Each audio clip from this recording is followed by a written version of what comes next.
Assalamualaikum, saya Nur Najihah. Apa yang saya faham tentang penjaminan kualiti PBD, ianya adalah untuk memastikan guru-guru melaksanakan pentaksiran bilik darjah dengan cara yang betul dan telus. Jadi dari penjaminan kualiti, guru-guru dapat memastikan bahawa instrumen pentaksiran dan pemarkahan yang digunakan adalah bersesuaian, adil dan merangkumi semua pelajar di dalam sesebuah bilik darjah tersebut. Assalamualaikum dan salam sejahtera. Anda sedang menyaksikan pentaksiran bilik darjah atau lebih dikenali sebagai PBD bersama saya Syamira Nazir, di mana pada hari ini kita akan membincangkan tajuk iaitu penjaminan kualiti dalam PBD. Dan untuk hari ini kami bawakan kepada anda seorang tetamu yang cukup arif untuk membincangkan tajuk berikut. Beliau merupakan pegawai School Improvement Specialist Coaches Plus dalam bidang bahasa, Pejabat Pendidikan Daerah Mualim Slim River Perak. Kalau kita nak tahu siapakah beliau, ayo kita saksikan terlebih dahulu profil guru.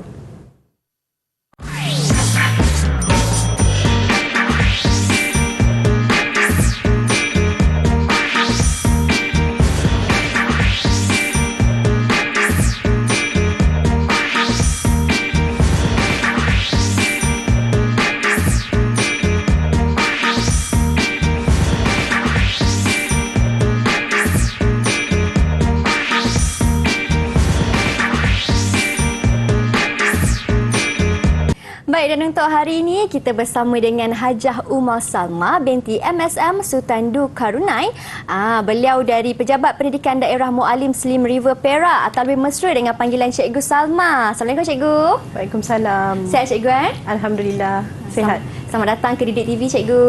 Terima kasih. Baik, sebelum kita teruskan sesi perbincangan kita pada hari ini, tak lupa juga turut serta bersama dengan kami di studio Cikgu Jurubahasa Isyarat iaitu Cikgu Azliana Mashuri dari SK Pendidikan Khas Jalan Batu, Wilayah Persekutuan Kuala Lumpur. Apa khabar Cikgu Azliana? Baik, terima kasih Cikgu kerana bersama dengan kami untuk hari ini.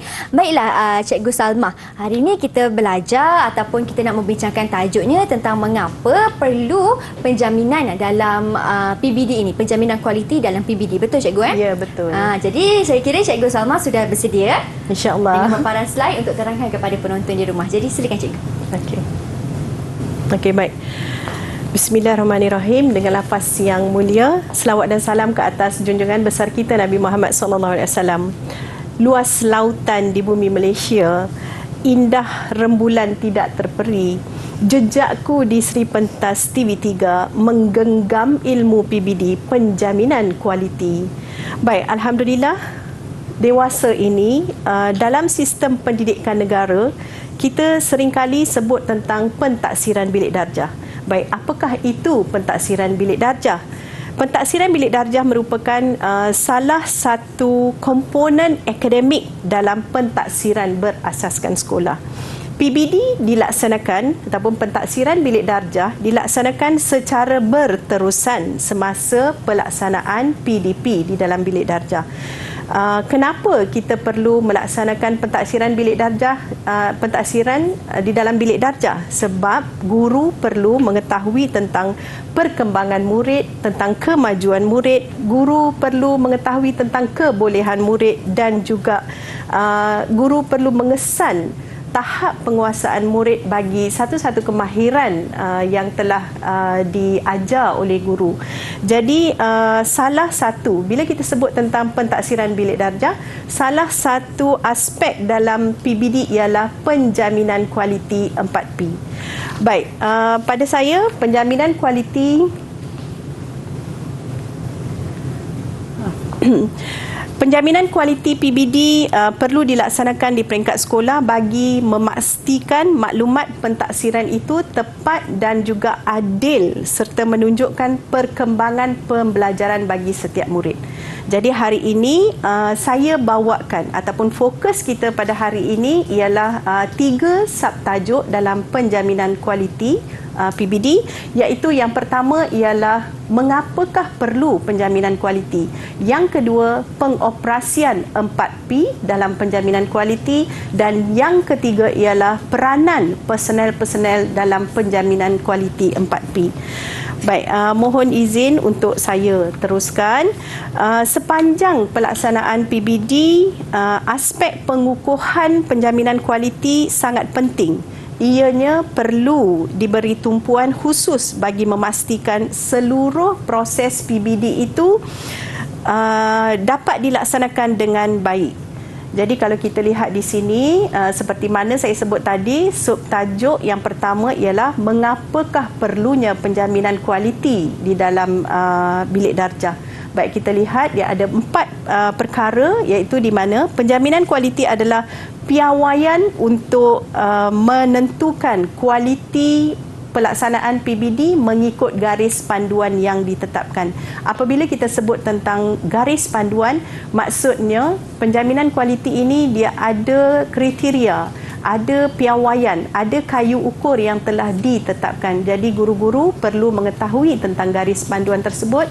Dan yang kedua, kualiti hendaklah menjadi keutamaan dalam semua aspek pentaksiran. Jadi apa sahaja bentuk pentaksiran yang kita buat, kita perlu berpegang pada kualiti untuk melaksanakan pentaksiran tersebut. Dan yang ketiga ialah pentaksiran yang berkualiti akan menghasilkan maklumat yang tepat dan menunjukkan perkembangan pembelajaran dan tahap penguasaan murid.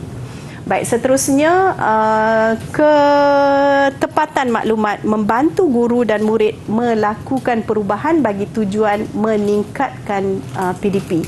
Jadi di sini kita perlu faham bahawa dalam erti kata yang lain, PBD dilaksanakan secara berterusan bagi membantu guru dan murid melaksanakan aktiviti pengukuhan, pengayaan ataupun aktiviti intervensi yang dibuat oleh guru bagi murid-murid yang belum mencapai tahap cemerlang dalam pentaksiran, iaitu memudahkan guru untuk menetapkan tahap penguasaan untuk murid-murid semasa dalam sesi PDP. Baik, seterusnya kalau kita lihat di sini,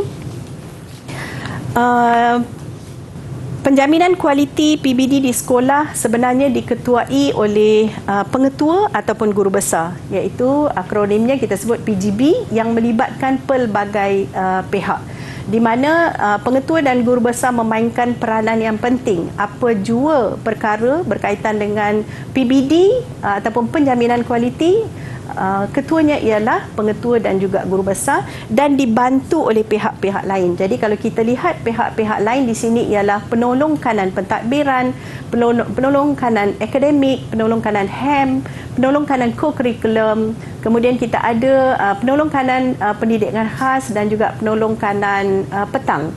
Dan mereka ini dibantu oleh guru kanan mata pelajaran ataupun GKMP dan juga ketua bidang, iaitu biasanya di sekolah menengah kita sebut ketua bidang, GKMP dan ketua bidang. Dan yang terakhir sekali, yang menyokong ataupun membantu dalam penjaminan kualiti 4P ini ialah seperti biasa yang kita sedia maklum, iaitu ketua panitia, guru mata pelajaran dan guru yang dilantik oleh PGB ataupun jawatan kuasa kurikulum sekolah atau jawatan kuasa PBS sekolah. Jadi mereka ini memainkan peranan penting dalam menyokong pengetua dan juga guru besar dalam pelaksanaan penjaminan kualiti PBD. Baik, seterusnya pada saya sebenarnya bila kita melihat mereka ini, dia merupakan warga sekolah. Maksudnya warga sekolah secara tidak langsung terlibat sepenuhnya dalam pelaksanaan penjaminan kualiti PBD. Baik, itu dia penjelasan yang cukup jelas daripada Cikgu Salma tentang penjaminan kualiti dalam PBD ini, di mana piawaiannya harus diikuti supaya penjaminan kualiti ini dapat dikekalkan dengan baik. Betul Puan Salma? Tadi Puan Salma bermula dengan pantun. Saya juga ingin berpantun seketika bersama Puan Salma di Didik TV, memberi fokus tentang PBD. Dalam PBD haruslah ada kualiti. Jangan ke mana-mana, kita kembali selepas ini. Jangan ke mana-mana.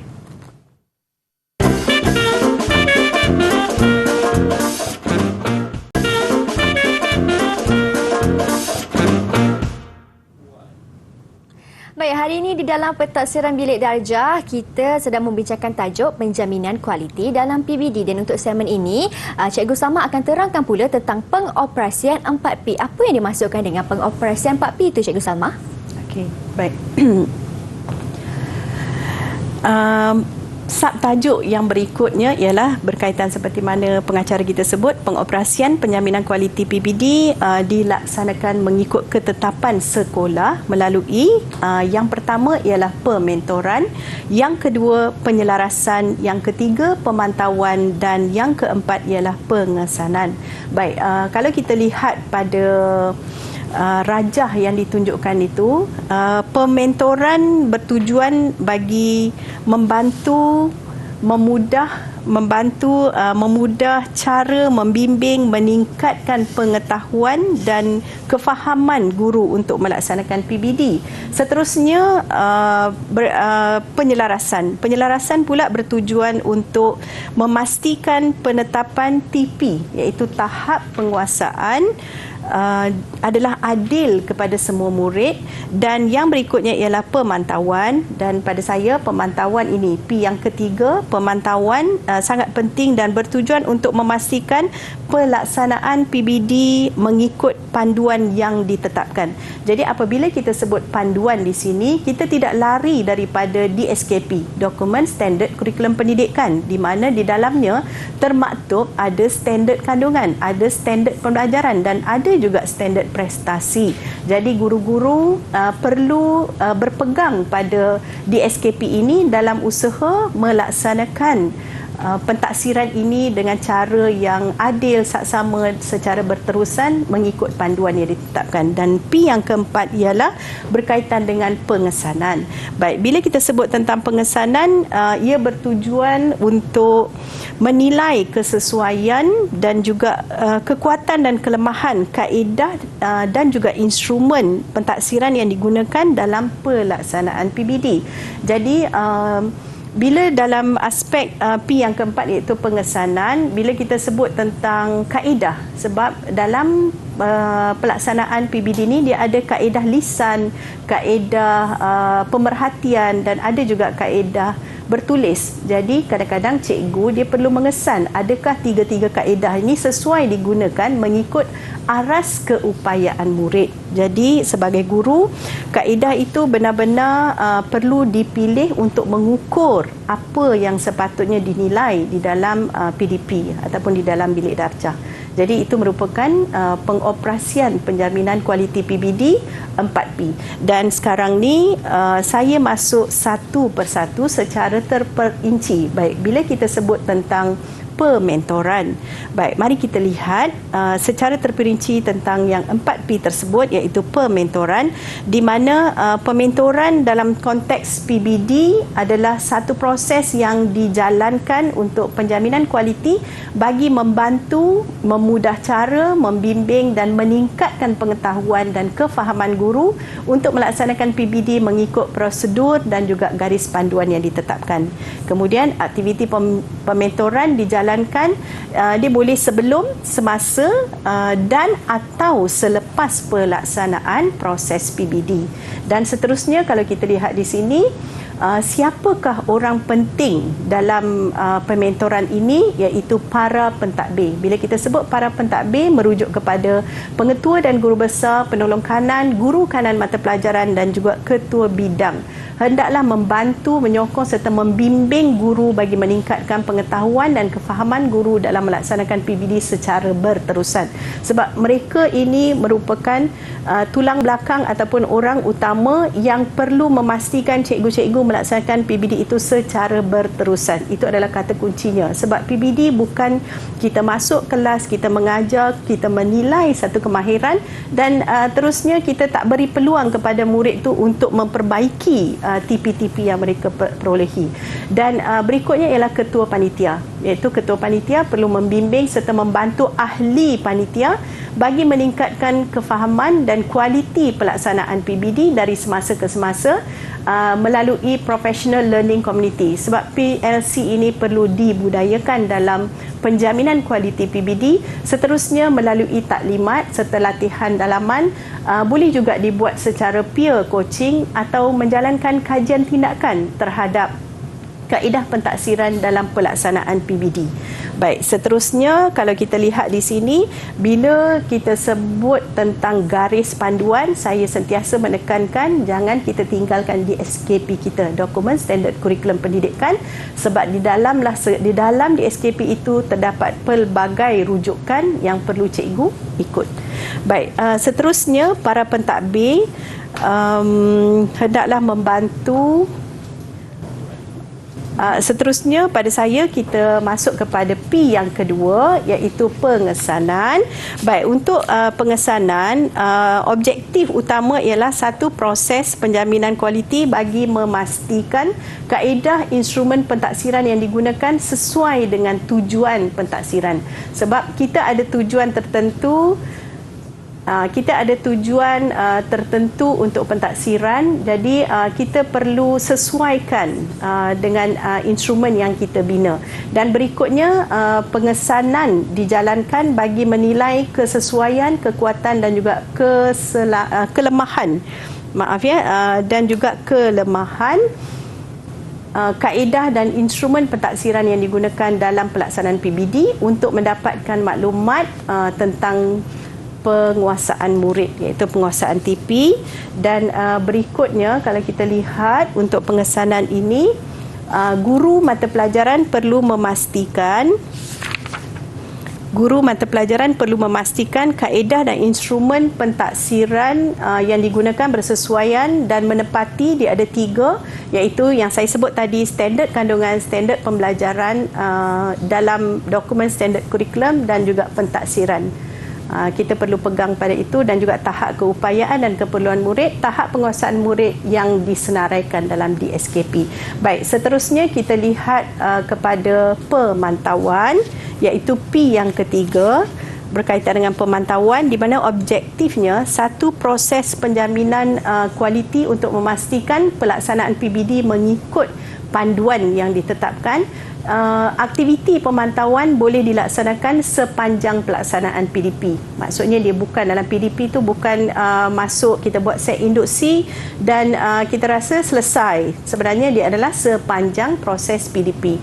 Dan para pentadbir seperti yang saya sebut tadi, PGB, GKMP dan juga KP, ketua bidang, ketua panitia harus menjalankan pemantauan untuk memastikan yang pertama, pengurusan dan pelaksanaan PBD mengikut garis panduan semasa yang telah disediakan, dan aktiviti merekod dilakukan secara sistematik dari semasa ke semasa. Dan berikutnya ialah maklumat dan tahap penguasaan murid yang direkod dianalisis bagi tujuan tindakan susulan, iaitu intervensi. Kalau kita nampak ada kelemahan untuk murid kita, cikgu biasanya perlu melaksanakan intervensi. Jadi disebab tu kita sebut pemantauan dalam penjaminan kualiti ini sangat penting. Dan berikutnya kita lihat pada penyelarasan, iaitu penyelarasan, di mana objektif untuk penyelarasan ia merupakan satu proses penjaminan kualiti untuk memastikan penetapan TP adalah adil kepada semua murid, di mana aktiviti penyelarasan boleh dilakukan melalui perbincangan bersama-sama para pentadbir dan juga ahli panitia atau guru mata pelajaran dengan merujuk standard prestasi yang ditetapkan dalam DSKP. Dan penyelarasan PBD meliputi perkara-perkara, iaitu kefahaman dan pengetahuan guru terhadap standard prestasi dalam menentukan tahap penguasaan murid. Maksudnya dalam TP, dalam pemberian TP itu dia ada rubrik-rubrik. Cikgu perlu mahir tentang rubrik-rubrik ini supaya berlaku keadilan memberi TP mengikut keupayaan murid. Yang berikutnya ialah cara menilai pencapaian hasil kerja murid dalam menentukan tahap penguasaan ataupun skor murid. Jadi kalau kita lihat di sini, 4P ini boleh boleh dibahagikan sebenarnya antara penolong-penolong kanan yang ada di sekolah ini sebagai satu cadangan, sebab bukan semua pengetua dan guru besar boleh melaksanakan. Tetapi seperti yang kita sebut tadi, ada yang boleh membantu. Jadi 4P ini kita bahagikan antara 4 orang. Maksudnya seorang PK memegang 1 P. Jadi bila kita berbuat demikian, dia menjadi lebih mudah untuk melaksanakan penjaminan kualiti PBD di sebuah sekolah ataupun di dalam bilik darjah. Baik, itu dia penjelasan daripada Cikgu Salma. Dan tadi Cikgu Salma ada tekankan tentang personal ataupun individu yang harus memegang peranan ataupun tanggungjawab terhadap 4P ini, iaitu pementoran, penyelarasan, pemantauan dan juga pengesanan. Betul Okey, kita akan kembali selepas ini. Kita akan tanya pula Cikgu Salma tentang personal yang terlibat dalam operasi 4P ini. Jangan ke mana-mana, teruskan setia menonton Pentaksiran Bilik Darjah.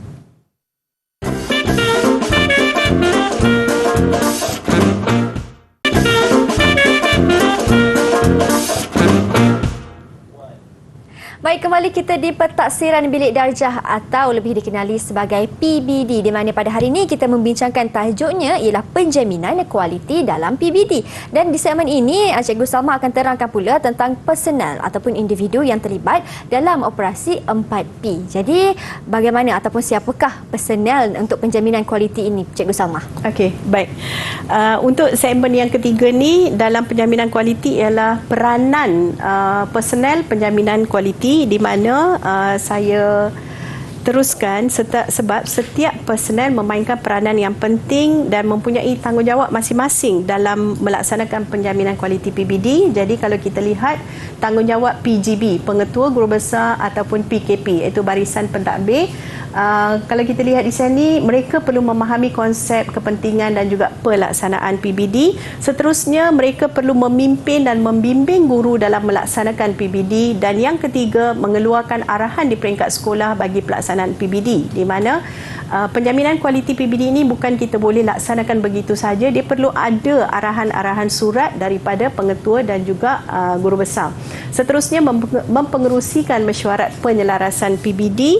Dan yang berikutnya, tanggungjawab pengetua dan guru besar ialah memantau pelaksanaan PBD dalam kalangan guru dan mengeluarkan arahan pelaporan pelaksanaan PBD. Seterusnya, mengeluarkan arahan membuat intervensi sebagai tindakan susulan ke atas murid sekiranya ada. Sebab kalau murid ini melepasi TP yang cemerlang, jadi tidak perlu ada intervensi. Tetapi sekiranya mendapat TP yang rendah, guru perlu merancang intervensi. Baik, seterusnya kita lihat tanggungjawab GKMP ataupun KB atau KP, iaitu guru kanan mata pelajaran, ketua bidang dan juga ketua panitia. Mereka ini perlu memahami konsep pelaksanaan dan kepentingan PBD, memimpin dan membimbing pelaksanaan PBD. Mereka perlu memastikan arahan pelaksanaan dipatuhi dan mengadakan mesyuarat penyelarasan PBD secara berkala. Baik, seterusnya kalau kita lihat pada tanggungjawab guru mata pelajaran, sebab pada saya guru mata pelajaran ini memainkan peranan yang sangat penting dalam pelaksanaan penjaminan kualiti, iaitu guru mata pelajaran perlu memahami konsep pelaksanaan dan juga kepentingan PBD, melaksanakan PBD seperti yang dirancang dan mematuhi dokumen kurikulum, iaitu DSKP yang saya sebut dari awal tadi, dan menghadiri sesi PLC dengan rakan guru untuk mendapat input dan perkongsian profesional tentang PDP, iaitu meningkatkan PDP mereka. Seterusnya, guru mata pelajaran juga mempunyai satu tanggungjawab besar di mana mereka selepas pelaksanaan PBD, penjaminan kualiti, mereka perlu merekod dan membuat catatan PBD, membuat pentaksiran secara adil dan saksama kepada semua murid menggunakan pelbagai kaedah pentaksiran agar sesuai dengan aras keupayaan murid. Baik, seterusnya kalau kita lihat, guru mata pelajaran juga perlu memaklumkan kepada murid aspek yang hendak ditaksir, sebab murid berhak mengetahuinya, dan memaklumkan kepada murid TP yang diperolehi. Jadi itu adalah sangat penting. Dan akhir sekali, membuat penilaian kediri bagi menambah baik pengajaran dan juga pentaksiran. Baik, ini merupakan eviden bergambar, iaitu saya sendiri di mana di daerah Muallim saya melaksanakan tentang penjaminan kualiti PBD untuk guru-guru di daerah Muallim, dan seterusnya saya melaksanakan untuk guru bahasa, iaitu kumpulan guru bahasa. Kalau gambar di bawah tu adalah untuk kumpulan guru bahasa tentang penjaminan kualiti. Sebab kita nak guru-guru ni cakna tentang penjaminan kualiti PBD. Baik, seterusnya yang saya rasa ini mungkin sedikit rumusan daripada saya berkaitan dengan penjaminan kualiti. Penjaminan kualiti merupakan piawaian untuk menentukan kualiti pelaksanaan PBD mengikut garis panduan yang ditetapkan. Jangan lupa pada DSKP, dan seterusnya kualiti hendaklah menjadi keutamaan dalam semua aspek dan peringkat pentaksiran, dan yang terakhir semua pihak perlu bertanggungjawab dalam melaksanakan pentaksiran dengan telus. Jadi sebagai guru, kita semua adalah pendidik, jadi kita mempunyai satu tanggungjawab yang besar untuk membantu anak-anak kita melahirkan anak-anak didik yang menyeluruh dari aspek jasmani, emosi, rohani dan juga intelek serta sasiah seperti mana yang terkandung dalam falsafah pendidikan kebangsaan. Baiklah, itu dia penjelasan daripada Cikgu Salma tentang penjaminan kualiti dalam PBD. Dan apa yang saya boleh kira setelah saya mendengar penjelasan daripada Cikgu Salma sendiri, untuk menjamin kualiti dalam PBD ini melibatkan proses yang tertentu dan juga operasi yang tertentu agar TP yang diberikan kepada murid diberikan secara adil dan kualiti dalam PBD ini sentiasa terjamin. Betul Cikgu Salma? Dan diharapkan dengan penjelasan daripada Cikgu Salma ini memberikan pencerahan kepada semua warga pendidik, ibu bapa dan juga murid-murid yang menonton. Teruskan menonton Pentaksiran Bilik Darjah atau PBD di episod akan datang untuk lebih banyak lagi informasi yang menarik. Terima kasih banyak Cikgu Salma atas kesudian bersama dengan kami. Kita jumpa lagi di episod akan datang. Saya Syamira Nazir. Assalamualaikum dan salam sejahtera. Terima kasih banyak Cikgu.